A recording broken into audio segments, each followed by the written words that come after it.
está procurando aquele manhwa zica, onde o protagonista volta no tempo ou reencarna, quebrando o figurante na porrada e se vingando dos seus traidores? Então fica comigo até o final desse vídeo, que eu vou estar te recomendando 5 melhores manhwas que tem essa pegada.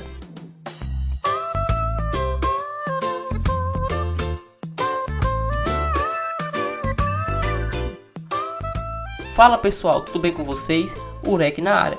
No vídeo de hoje eu vou estar recomendando 5 melhores manhwas / webtoon, onde o protagonista volta no tempo ou reencarna. Mas antes da gente prosseguir com o vídeo, eu vou estar pedindo para você que está assistindo agora me ajudar a continuar trazendo vídeos de recomendação de animes, manhwas, mangás no futuro. A única coisa que você precisa fazer é se inscrever aqui no canal, clicando nesse botão vermelho com o nome inscreva-se e deixando o like também. Aproveite e me fala aí nos comentários qual é o seu manhwa favorito, que eu quero ver se eu já li ele em algum momento. Sem mais delongas, bora pro vídeo. Na nossa primeira recomendação, a gente tem o manhwa Heavenly God Mnemonic, ou trazido para o português, Mnemônico do Deus Celestial. A obra começa com o nosso protagonista, Yang King-Chuan. Ele é um grande cultivador do seu mundo, na qual derrotou vários inimigos poderosos. Mesmo tendo chegado no ápice de sua força, ele sempre teve a sensação de que algo lhe faltava.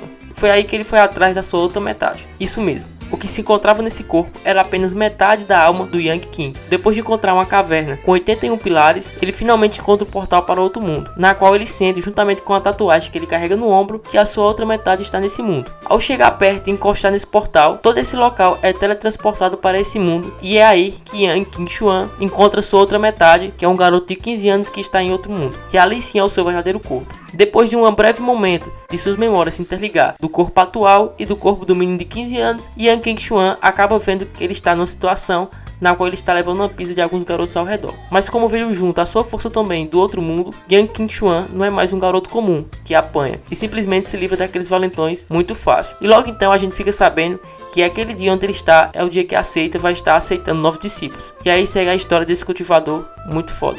Na nossa próxima recomendação, nós temos o Renascimento do Deus Demônio, onde nós acompanhamos a história de Di Xintian.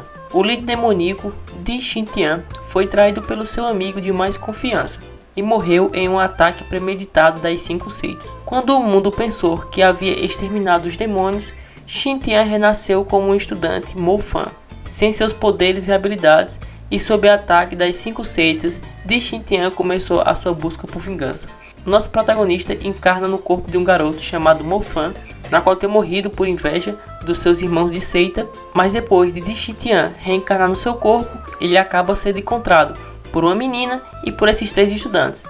Vendo que ele ainda continuava vivo, os estudantes acabam o espancando de novo. Como ele acabou de reencarnar e não tinha poderes nem habilidade, acabou levando a sova dos 3. Pouco tempo depois, Mo-Fan acaba mostrando uma habilidade demoníaca e o seu mestre chega no local. Seu mestre acaba convencendo para que ele não usasse mais habilidades demoníacas e usasse apenas habilidades normais. Ele acaba aceitando a oferta com segundas intenções de futuramente colocar aquele prédio abaixo. Com isso, nós vamos acompanhar o líder demoníaco de Xintian no corpo do garoto chamado Mo-Fan atrás de sua vingança contra as 5 grandes seitas e o seu melhor amigo, na qual ele traiu. Na nossa próxima obra, nós temos Later Supreme Being, Ascendeu o Ser Supremo.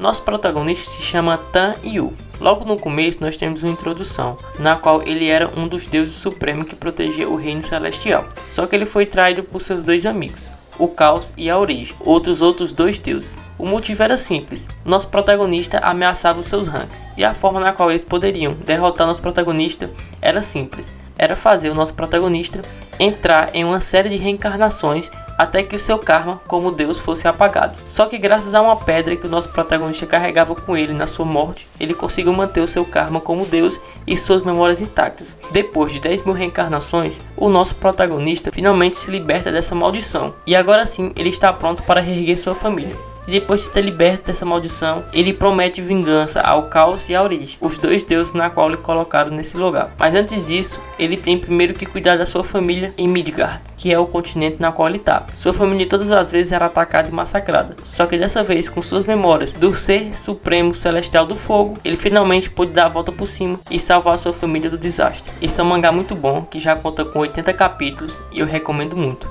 Em nossa próxima recomendação, eu vou estar apresentando para vocês O Retorno do Demônio Louco. Esse manhwa já conta com mais de 30 capítulos e traz um pouco da história do Demônio Louco. Começa com uma breve introdução, onde o Demônio Louco está sendo perseguido já faz um mês, sem comer e sem descanso, pelo culto demoníaco, na qual está atrás dele por ele ter roubado uma pequena pérola na qual ele se encontra. Vendo que não tem mais saída, ele resolve parar perto de um penhasco, e aí ele começa a ter uma reflexão, contando um pouco de sua história. Ele acaba forçando o culto demoníaco a ouvir toda a história dele, porque ele fica ameaçando jogar aquela pequena pérola pelo penhasco. Depois que ele começa a contar um pouco de sua história e a gente começa a entender um pouco sobre quem ele é e como ele chegou até aquele local, começa a entender que ele é meio que um anti-vilão dessa história, já que a aliança vê ele como um inimigo e o culto demoníaco também. Só que ele acaba fazendo todas essas coisas pelo bem dos seres humanos, só que as escolhas que ele faz acabam sendo questionáveis. Depois de ver que aquela pérola é bastante importante para o culto demoníaco, ele acaba engolindo e depois ele tem uma breve luta com a pessoa do culto demoníaco que está ali no local. Depois dele deixar um dos braços do rapaz do culto demoníaco impossibilitado de lutar, ele se joga do penhasco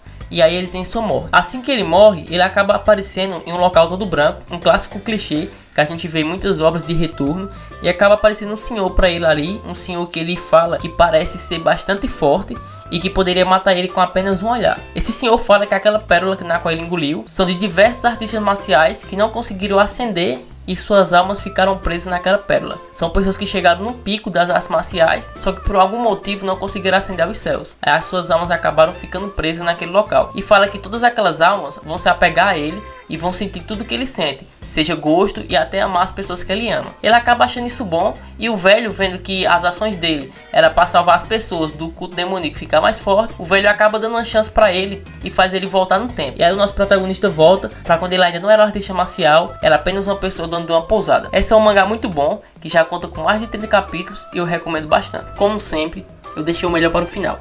Em nossa próxima recomendação, eu tenho o manhwa se chamado O Retorno da Seita do Monte Huan. Esse é um mangá que já conta com 59 capítulos e traz a história de Shun Mian. Ele era um discípulo da seita do Monte Huan, na verdade não um discípulo, ele era um santo da espada nessa época. E logo ali começa com um banho de sangue, centenas e centenas de pessoas mortas ao seu redor. Em cima de todos esses corpos mortos tinha lá o demônio celestial, que ainda estava vivo, mas com várias espadas cravadas em seu corpo. O demônio da espada fala para aquele discípulo, para aquele santo da espada, que reconheceu a arte da espada do Monte Huan como sendo a mais forte do mundo. E ele fala que a seita do demônio celestial um dia retornará de novo. Com muito ódio por ver todos os seus amigos da sua seita e outras pessoas aliadas das 10 grandes seitas, todas mortas ali em sua frente, ele simplesmente, como um último golpe, pega sua espada e decapita o demônio celestial. Sendo assim, ele foi a pessoa que deu o último golpe no homem conhecido como o mais forte do mundo. Antes de morrer, ele tem alguns pensamentos sobre como ele chegou até onde ele chegou. Fala um pouco sobre sua história, quando ele apenas era um discípulo, e aí nós sabemos um pouco sobre o protagonista. Logo depois de um tempo, nós vemos o protagonista reencarnando no corpo de um garoto que faz parte da seita dos mendigos. E depois ele descobre que ele acabou reencarnando um século depois de todo aquele acontecimento no passado, e que a seita do Monte Huan foram destruídas pelos seguidores do demônio celestial, depois de descobrirem que o golpe fatal que deu no demônio celestial foi um membro da seita do Monte Huan. E aí começa a história de Shun Mian atrás de ressuscitar a seita do Monte Huan. Esse é um mangá muito bom, eu deixei ele pro final porque realmente é o mangá de todos esses aqui o meu preferido, e que eu me viciei bastante quando eu comecei a ler. Ele já conta com 59 capítulos traduzidos para o português e eu recomendo bastante. Para você que chegou até aqui, então vai aqui uma recomendação especial para você que já se inscreveu no canal, já deu like. Então se liga aí nessa recomendação desse manhwa muito top. Não é um manhwa, é um manhwa que eu recomendo bastante. Então o link vai estar na descrição. Esse daqui também é um que eu recomendo pra caralho, desculpa o palavrão. Se inscreva no canal, ative o sininho, só pra quem ficou até aqui vai receber essa recomendação. Uma viagem no tempo com ação e fantasia do mais forte da humanidade.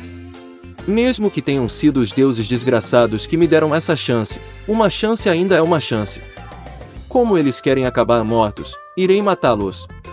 O último sobrevivente da humanidade, Zephyr. A luta com os demônios terminou em derrota e os deuses o deram a chance de voltar 10 anos no tempo. Os demônios que tiraram tudo dos humanos e os deuses que os trataram como atores de um show. Dessa vez, vou rasgar todos em pedaços. Você já sabe, né, bebê? Deixa o like, bebê! Deixa!